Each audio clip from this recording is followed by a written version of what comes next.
আসসালামু আলাইকুম। আশা করি সবাই অনেক ভালো আছেন। তো আজকে আমরা দেখাবো হচ্ছে কাঁচা স্পেশাল মেশিনের রুলারের টান।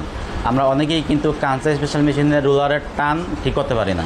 তো আজকের এই ভিডিওতে আমি দেখানোর চেষ্টা করব যে আমরা কিভাবে কাঁচা মেশিনের রুলারের টান ঠিক করব এবং কি এই রুলার বিভিন্ন সমস্যা হয় তখন কিন্তু আমাদের রুলার খুলতে হয়, দ্রুত খুলে আবার সেট করবেন এবং কি রুলারের টান কীভাবে ঠিক করবেন। তো আমি আপনাদেরকে একটা মোটামুটি ধারণা দেওয়ার চেষ্টা করব।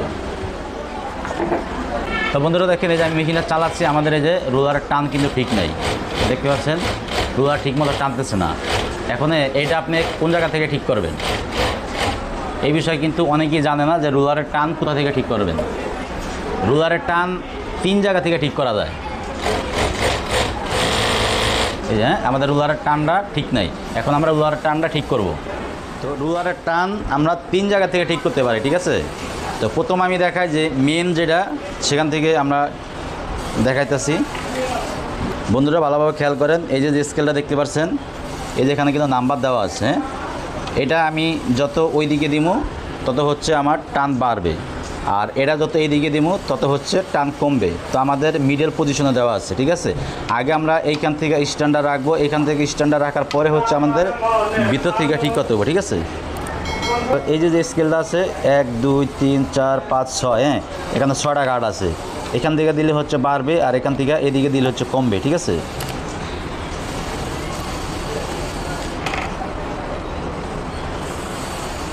এটা হচ্ছে 10 মিলি স্ক্রু, ঠিক আছে। এই 10 মিলি স্ক্রু লুজ দিয়া ও এদিকে দিলে হচ্ছে বাড়বে, আর এদিকে দিলে হচ্ছে কমবে, ঠিক আছে। তো আমাদের এটা কিন্তু এখন মিডল আছে। তো আমরা এখন টানটা বাড়ায় আপনাদেরকে দেখাচ্ছি, ঠিক আছে। এটা হচ্ছে বিভিন্ন কাজের উপর নির্ভর করে, কাজ যদি পাতলা হয় বা কাজ মোটা হয় সেই ক্ষেত্রে কাজের উপর নির্ভর করে এটা কম বেশি করতে হয়।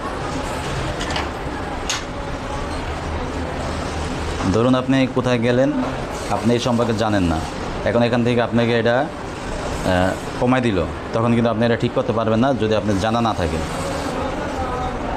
এই আমি এখন যেখানে দিলাম 1 2, এই যে আমি 2 নাম্বারটা দিলাম, আমি 2 নাম্বার গাড়ি দিয়ে রাখলাম, ঠিক আছে। 2 নাম্বার গাড়ি দেওয়ার পরে আমি আপনাদেরকে আবার একটু চালায় দেখাবো যে আমার টানটা বাড়ছে কিনা। ওকে, আমি এই যে ভালো করে খেয়াল করেন, আগে ছিল কই এইখানে, আমি কই দিছি 1 2 নাম্বার গাড়ি দিছি।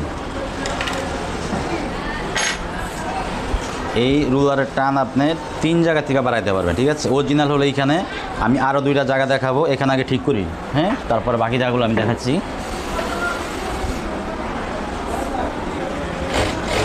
বন্ধুরা ভালো করে খেয়াল করেন, আগে কিন্তু এখানে কাপড় জমে যেত, ঠিক আছে।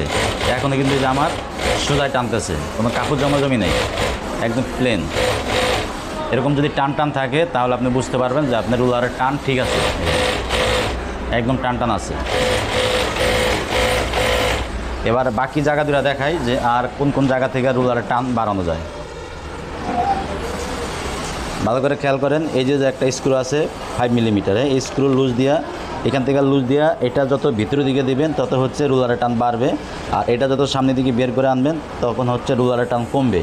অর্থাৎ এই যে এখান থেকে আমরা টান বাড়াইলাম, এই শেপটা কিন্তু এখান থেকে এই শেপটা এটার সাথে আইছে, ঠিক আছে। এখান থেকে বাড়াইলে এই একই কাজ এটার। অর্থাৎ এখানে আমরা দেই কী জন্য, স্কেলের সাথে দিলে আমরা বুঝতে পারবো যে আসলে আমরা কত নাম্বারে দিয়ে রাখলাম, পরবর্তী ওখান থেকে আমরা চেঞ্জ করতে পারবো, ঠিক আছে। এখানে যে জয়েন একই জয়েন এখান থেকে আসছে, তো এই স্ক্রুটা লুজ দিয়া যখন এটা আমি ভিতর দিকে দিব, ভিতর দিকে দিয়ে টাইট দিলে এখান থেকে রুলারের টান বাড়বে, আর যখন এটা বাইর করে আনবো তখন কিন্তু রুলারের টান কমবে গেল এইটা। তারপর আরেকটু খেয়াল করেন, এই যেখানে কিন্তু গাঁট কাটা আছে 1 2 3 4, এটা লুজ দিয়া, এই যেখানে কিন্তু স্ক্রু আছে, এই যে এখানে স্ক্রু, এটা লুজ দিয়া এখান থেকে নিচে নামাই দিয়ে রুলার টান বাড়বে, আর এটা যখন উপরে উঠাই দিব তখন হচ্ছে রুলারের টান কমবে, মানে উপরের দিকে কমবে, নিচ দিকে বাড়াবে। তো আমাদের এখান থেকে এখন উপরে উঠানো আছে, ঠিক আছে। এখান থেকে যদি আমরা কমাই দিই, এখান থেকে যদি নামাই দিই তাহলে কিন্তু রুলারের টান বাড়বে। এই হচ্ছে 3 স্টেপে আপনি রুলারের টান বাড়াইতে পারবেন। এবার দেখেন আমাদের রুলার কিন্তু এই যে ঠিক আছে, টান ঠিক আছে। বন্ধুরা দেখলেন, মোটামুটি আপনাদেরকে একটা ধারণা দেওয়ার চেষ্টা করছি। তো আশা করি বুঝতে পারছেন, আর যদি না বুঝেন অবশ্যই আমাদের কমেন্ট বক্সে জানিয়ে যাবেন। আজকে এই পর্যন্তই। ভিডিওটা যদি ভালো লাগে তাহলে অবশ্যই লাইক দিবেন, আর আমাদের চ্যানেল যদি সাবস্ক্রাইব করে না থাকেন সাবস্ক্রাইব করে আমাদের সাথেই থাকবেন। আজকে এই পর্যন্তই, আবার দেখা হবে অন্য কোনো ভিডিওতে। সে পর্যন্ত ভালো থাকবেন, আল্লাহ হাফেজ।